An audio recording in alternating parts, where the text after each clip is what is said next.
ఇప్పుడు Iran president చనిపోయాడు కదా, ఆయన చంపడం అయితే జరిగింది. దానివల్ల కొంతమంది ముస్లిమ్స్ పండగ చేసుకుంటారు.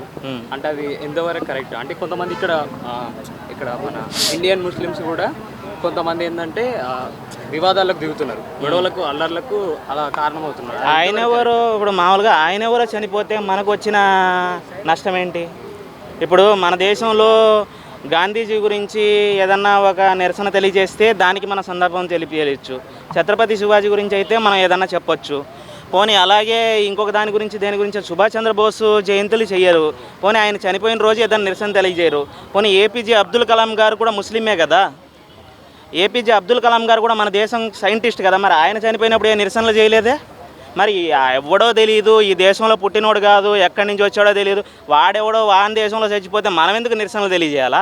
మీరు ఇండియాలో ఉన్న ముస్లిమ్సా లేకపోతే అనదర్ కంట్రీ కోసం పనిచేసే ముస్లిమ్సా? అంటే అదేవిధంగా ఇప్పుడు మన ఇండియన్ గవర్నమెంట్ కూడా అన్ని స్టేట్లకు కూడా అవేర్నెస్. ఇండియన్ గవర్నమెంట్ విషయం పక్కన పెట్టండి. ఇండియన్ గవర్నమెంట్ ఏ గవర్నమెంట్ పైన ఉన్నా కూడా మనం పబ్లిక్, మన లీడ్ చేసేది గవర్నమెంట్లు. సెంట్రల్ గవర్నమెంట్ అయినా స్టేట్ గవర్నమెంట్లు అయినా మనం ఓట్లు వేస్తే గెలిచిన వాళ్ళు. మరి అలాంటి వాళ్ళ కోసం మనం ఎందుకు?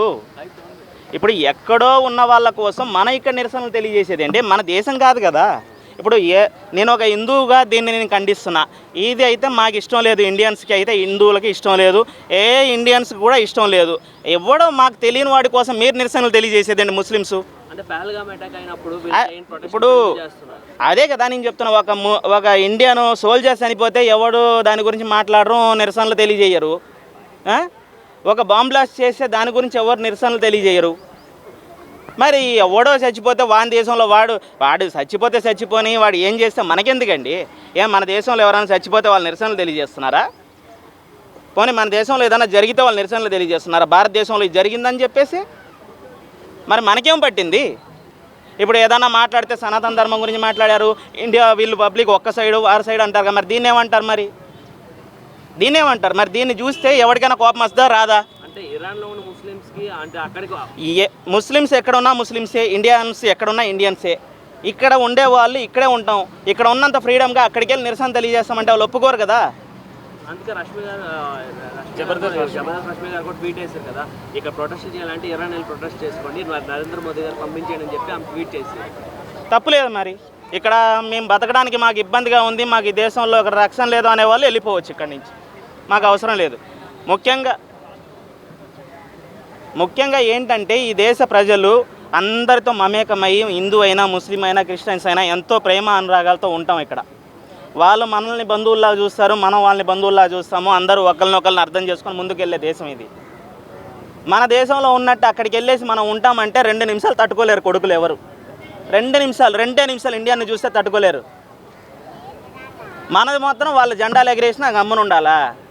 ఎలా అది? ఒక అమ్మాయి ఇండియన్ మ్యాచ్ గెలిచిందని చెప్పేసి, ఆ మధ్యలో పాకిస్తాన్ ఇండియా మ్యాచ్ గెలిచిందని చెప్పేసి ఒక అమ్మాయి ఇండియా జిందాబాద్ అనగానే ఆ అమ్మాయిని చుట్టుముట్టి గొడవలు చేసి కొట్టేదానికి వెళ్ళారు. అలాంటి దేశం గురించి మనకెందుకండి? అలాంటి ఇదిగో ఎన్ని దేశాలు ఇస్లాం కంట్రీస్ ఉన్నా కూడా ఎవ్వరు అబ్జెక్షన్ చెయ్యరు. ఏ దేశాన్ని తిట్టింది కాదు భారతదేశం. ఈ దేశం మీద వచ్చి తినేసి దోచుకుని వెళ్ళిన చెత్త నా కొడుకులు ఉన్నారు తప్ప, మన దేశం వెళ్ళి ఇతర దేశాల దగ్గర నుంచి దోచుకొచ్చిందని చెప్పి ఎక్కడ చరిత్రలో ఏ రాజు రాయలా. ఇది మన దేశం గొప్పతనం. ఇక్కడికి వచ్చి దోచుకు వెళ్ళారు తప్ప, అంటే మీరు అనొచ్చు మన చేత కాదా అనేసి. చేత కాక కాదు, వదిలేసాం. వాళ్ళు బిచ్చగాలన్నప్పుడు ఈ దేశానికే వచ్చి బిచ్చం ఎత్తుకుంటారు తప్ప మనం వెళ్ళి పక్క దేశంలో బిచ్చం ఎత్తుకుంటలేముగా. మన టాలెంట్ మీద ఆధారాలు పడి బతుకుతున్నాయి బయట దేశాలు. మన ఇండియన్ సైంటిస్టులు, మన ఇండియన్ యువత ఆలోచనని మేధస్సుగా చేసుకొని మా దేశం గొప్ప తోటకూర అని బతుకుతున్నాయి తప్ప, మేము ఆ దేశంలో ఉన్న సైంటిస్టులను తీసుకొచ్చి మా దేశానికి పనిచేయండి అని మేము అడగల. అంటే ఇజ్రాయెల్ కూడా ఇప్పుడు ఏమంటుంది, నెక్స్ట్ టార్గెట్ పాకిస్తాన్ అని అంటుంది. ఎందుకంటే అణుబాంబులు వాళ్ళ దగ్గర ఉన్నాయని చెప్పి.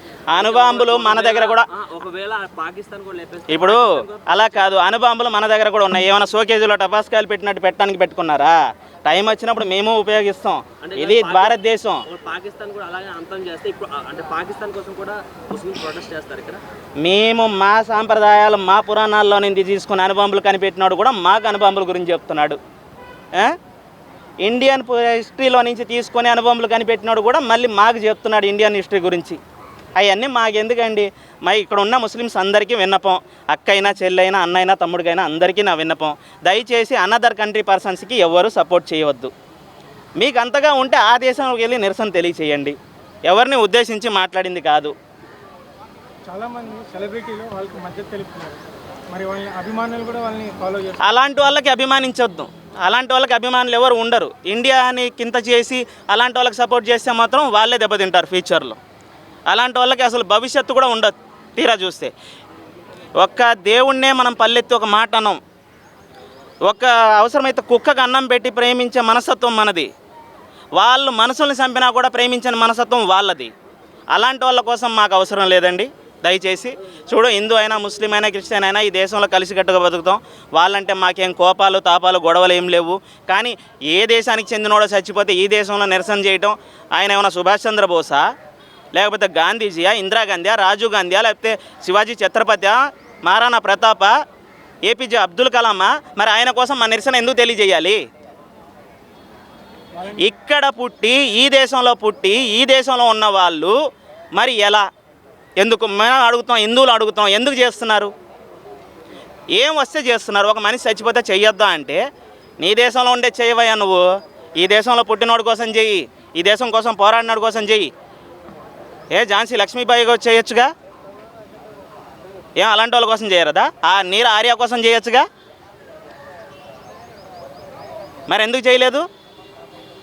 70,000 మంది మహిళల్ని ఊత కోత కోసి న్యూ ఇయర్ రోజు చంపేసి దానికోసం చేసినా మనకే తెలిసి తెలియకుండా కేకులు కట్ చేసుకొని తినే రకం మనం. న్యూ ఇయర్ రోజు మతం మారమని చెప్పి అడిగినందుకు, మేము మారమన్నందుకు ఆడవాళ్ళని చంపేసి నిర్దాక్షిణంగా బట్టలు లేకుండా చంపిన దేశం. అలాంటి దేశాలకు మనం నిరసన తెలియజేయడం. మళ్ళీ అంటే అక్కడ చిక్కుకున్న ఇండియన్స్ ఉంటారు కదా, వాళ్ళని తీసుకొచ్చే టైం ప్రత్యేకంగా చెప్పాలంటే పెట్రోలియం ఈ లావాదేవీలే మన వాళ్ళు ఎక్కువ చేస్తారు, అంటే అరబ్ కంట్రీస్ నుంచి. దానివల్ల మనకు కూడా పెట్రోలు డీజిల్ లేకపోతే పెట్రోలియం కెమికల్స్ అన్నీ మనకు కావాలి కాబట్టి ఆ విధమైన సంబంధాలు ఉంటాయి తప్ప ఎఫెక్ట్ అయ్యేది పెద్దగా ఉండదు. ఎందుకంటే మనం కేవలం ఒక్క ఇరాన్ దేశం మీద ఆధారపడి ఇది అవట్లే. కువైట్ ఉంది, లేకపోతే అబుదాబి అంటే కేంద్రం అనుకోండి. పోనీ ఇలాగా ఇక మన అరబ్ ఎమిరేట్స్ దేశాలతో మన సంబంధాలు ఉన్న ఇరాన్కి అయినంత మాత్రాన మనకేం ఇబ్బంది అవ్వదు. అయితే ఏంటంటే ఇబ్బంది ఎలా వచ్చింది, ఇక్కడ మన దేశ పౌరులుగా ఉన్న ముస్లింలు అక్కడేదో ఇరాన్ ప్రధానమంత్రి చనిపోతే దానికి అక్కడ వాళ్ళు ఏదో సంబరాలు చేసుకుంటున్నారని మనం చేసుకోవాలనుకోవటం అయితే అది కరెక్ట్ కాదు అనుకుంటున్నాను. ఎందుకంటే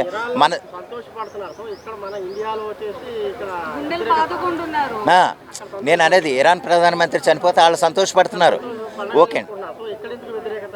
ఎక్కడెందుకు వ్యతిరేకత అంటే యాక్చువల్గా నేను అది వ్యతిరేకత సంబరాలు అనేది పక్కన పెట్టండి. అసలు మన దేశానికి సంబంధం ఏంటనేది మన దేశ పౌరులుగా ఉన్నప్పుడు మన దేశ పౌరులుగా ఉండండి. ఎందుకంటే మన దేశ సమస్యలే చాలా ఉన్నాయి, వాటి మీద పోరాడితే దానికి ఒక అర్థం ఉంటుంది తప్ప ఏదో మనం ఎక్కడో జరిగిపోతే దానికి కూడా మనం సంబరాలు చేసేసుకునేలాగుంటే ఇంకా ప్రతిదానికి దేనికి అర్థం ఉండదు. ఇంకా మన దేశంలో ఉన్న సమస్యల మీద మనోళ్ళు పోరాడితే దానికి ఒక ఉపయోగం ఉంటుంది తప్ప ఎక్కడో దేశంలో ఆ ప్రధానమంత్రి ఏదో వాళ్ళు చనిపోతే సంబరాలు చేసుకున్నారని మనం ఏదో ఆందోళన చేయటం లేదా కాశ్మీర్లో గొడవలు రేకెత్తించేలాగా చేయటం అనేది ఏదన్నా డైవర్షన్ పాలిటిక్స్ ఏమో నాకు తెలియదు. కానీ కొంచెం ప్రజలందరూ కూడా అంటే ముఖ్యంగా ముస్లింలు కూడా ఆలోచించి తగిన నిర్ణయాలు తీసుకుంటే మంచిదనేది నా ఉద్దేశం అండి. ఎక్కడెక్కడో దేశాలు వేరు దేశాల్లో జరిగినంత మాత్రాన అది మనకే సంబంధం అయిపోయినట్టు, మనకే ప్రాబ్లం అయిపోయినట్టు, మనకో సమస్య అయిపోయినట్టుగా మనం ఆందోళన చేయటం అనేది కరెక్ట్ కాదనేది నా ఉద్దేశం.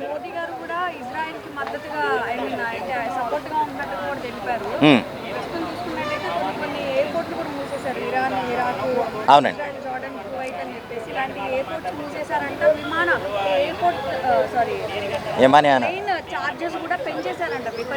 ఓకే, ఇది అంటే ఇది ఏమి లేదండి, ఇది న్యూసెన్స్ జరుగుతూనే ఉంటుంది. పెంచేయడం అంటే ఇందువల్ల మనకు ఒక సమస్య ఉంది. ఇందాక ఒకటి అడిగారు, నేను కరెక్ట్గా చెప్పలేదు. కానీ ఆ సమస్య ఏంటంటే మన పౌరులు ఎవరన్నా ఆయా దేశాల్లో ఉంటే కనుక ఇరుక్కుపోయి ఉంటారు. అక్కడ ఏదన్నా తీవ్రమైన ఈ యుద్ధ నిబంధనలు లేకపోతే రకరకాల ఆంక్షలు ఉంటే కనుక మనం ఏదో పొట్టగూటి కోసమో లేదా పని నిమిత్తం వెళ్ళి కూలి పనుల నిమిత్తం వెళ్ళిన అభాగ్యులు మాత్రం బలైపోతారు. అటువంటి దాన్ని అంటే సేఫ్గా మన భారతదేశ పౌరులను కనుక వెనక్కి తీసుకొచ్చే ఏర్పాట్లు ప్రభుత్వం చేస్తే మంచిదనేది నా ఉద్దేశం అండి. ఓకే. సెలబ్రిటీస్ కూడా చాలా మంది ఉన్నారు. పివి సింధు గారు కూడా అఫీషియల్గా వీడియో వదిలేరు కదా. ఓకే, చూడలేదు. సో ఏంటి మరి వాళ్ళు అక్కడ నుంచి ఇక్కడికి రావడానికి ఎలాగా, అంటే మన వాళ్ళందరూ చాలా మంది చిక్కుకొని ఉన్నారు. అవునండి, ఇదేం లేదండి. మనం ఎలా అంటారు? వాళ్ళ భద్రత ఏంటంటే వాళ్ళది అంటే ఆ దేశమే కల్పించాలండి అది. ఎందుకంటే మనం ఇండియన్ ఇక్కడి దేశం పరంగా మన అంటే అక్కడ కూడా ఇండియన్ ఎంబసీ అని ఉంటుంది, అక్కడ కూడా ఆ దేశంలో కూడా వాళ్ళు చర్యలు తీసుకుని భద్రత కల్పిస్తే మంచిది. ఎంత తొందరగా అటువంటి యుద్ధ వాతావరణంలో ఉన్నప్పుడు కొంచెం ఎంతైనా ఇబ్బందులే. అటువంటి పరిస్థితుల్లో మన దేశ పౌరులను కూడా సేఫ్గా ఉన్న విమానాల్లో కానీ ప్రత్యేక విమానాల్లోనైనా తీసుకొచ్చి మన దేశంలో చేరవేస్తారనుకోండి కొంత సేఫ్గా ఉంటారనేది నా ఉద్దేశం. ఎందుకంటే కొన్ని కక్షలు ఎలాగంటే వీడు ఇండేవాడు కదా, వీడు అక్కడోడు వీడెక్కడోడు అనేసి కొంతమంది కొంచెం వీళ్ళ మీద ఏమన్నా పగబట్టి ఏమన్నా చంపేస్తారు. ఎందుకంటే ఆ యుద్ధ వాతావరణం అందులో కొట్టుకుపోతారు తప్ప పగలో ప్రతీకారాల కంటే యుద్ధ వాతావరణంలో ఇది వెళ్ళిపోతారు. అల్టిమేట్గా ఏంటంటే మన దేశ పౌరులు పోయినందుకు మనం బాధపడతాం. దానివల్ల ఏంటంటే ప్రభుత్వం కొంచెం చర్యలు తీసుకుని మన దేశ ప్రభుత్వం చర్యలు తీసుకుని మన దేశ పౌరుల్ని మళ్ళీ వెనక్కి తీసుకొచ్చే చర్యలు ఏమైనా చేస్తే మంచిది అనేది నా ఉద్దేశం.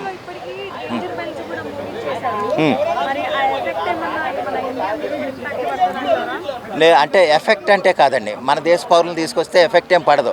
కానీ ఏంటంటే ద్వైపాక్షికంగా ఉన్న సంబంధాలు కొన్ని ఉంటాయి. ఎలాగా మన అంటే పెట్రోలియము లేదా పెట్రోకెమికల్స్, క్రూడ్ ఆయిల్ కొనే ప్రాసెస్లో కొన్ని సంబంధాలు అయితే మనకు ఉన్నాయి.